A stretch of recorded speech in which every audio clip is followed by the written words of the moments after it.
કોંગ્રેસના નેતા અને ધારાસભ્ય પદ પરથી રાજીનામું આપનારા સીજે ચાવડા ભારતીય જનતા પાર્ટીમાં જોડાયા છે। પૂર્વ ધારાસભ્ય સીજે ચાવડા ગુજરાત ભાજપ અધ્યક્ષ સી.આર. પાટીલની હાજરીમાં ભાજપમાં સામેલ થયા છે।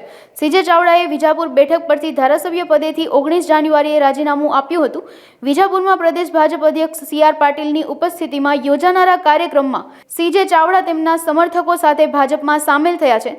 સી.આર. પાટીલે તેમને ભાજપનો ખેસ પહેરાવી પાર્ટીમાં સામેલ કર્યા હતા। ધારાસભ્ય પદમાંથી મેં રિઝાઇન કરી દીધું છે અને કોંગ્રેસમાંથી પણ રિઝાઇન કરી દીધું છે। કોંગ્રેસના નેતા તરીકે આજથી હું રહ્યો નથી ને આજે હું ભારતીય જનતા પક્ષના અધ્યક્ષની આગેવાનીમાં ભારતીય જનતા પક્ષમાં જોડાઈ રહ્યો છું। ગુજરાતના બે પનોતા પુત્ર નરેન્દ્રભાઈ મોદી અને અમિત શાહ સમગ્ર દેશને વિશ્વના નકશા ઉપર જ્યારે આટલું પ્રભાવિત રીતે મૂક્યું છે ત્યારે એમની રાજનીતિમાં, એમની વિકાસની નીતિમાં, એમની કામ કરવાની પદ્ધતિમાં, આ પાર્ટીની ડિસિપ્લિનમાં હું પ્રભાવિત થયો છું। એટલા માટે જ એમાં જોડાઈ રહ્યો છું। કોઈ શરતો થઈ નથી, કોઈ પદની લાલચ આપવામાં આવી નથી।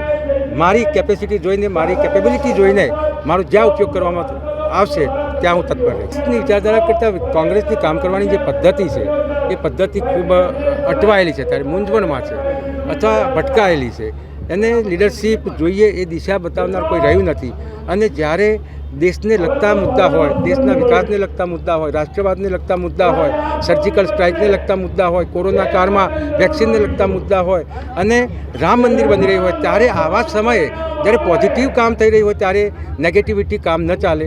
અને હું આઈએસ જીએસ કક્ષાના અધિકારીમાંથી આવું છું એટલે મારી વિચારસરણી એનાથી દુઃખી હતી, એટલા માટે જોડાયા। આજે જે રિપોર્ટ કરી રહ્યો છું એમને અને જેને સમર્થન પત્રમાં સહી કરીને આપી છે એવા 1500 કાર્યકરો અને મોટાભાગના કોંગ્રેસના આગેવાનો મારી સાથે ભારતીય જનતા પક્ષમાં જોડાઈ રહ્યા છે। હું આ જિલ્લામાં નાયબ જિલ્લા વિકાસ અધિકારી તરીકે કામ કરી છે, આ જિલ્લામાં નાયબ કલેક્ટર તરીકે કામ કરી છે, આ જિલ્લામાં ડીપીઓ જિલ્લા પ્રાથમિક શિક્ષણ અધિકારી તરીકે કામ કરી છે, આ જિલ્લામાં જિલ્લા પંચાયતના કારોબારી સમિતિના અધ્યક્ષ તરીકે કામ કર્યું છે। એટલે કયા તાલુકાને, કયા ગામને, કયા સમાજને, કયા વર્ગને શું જોઈએ છે વિકાસ માટે એનાથી માહિતગાર છું।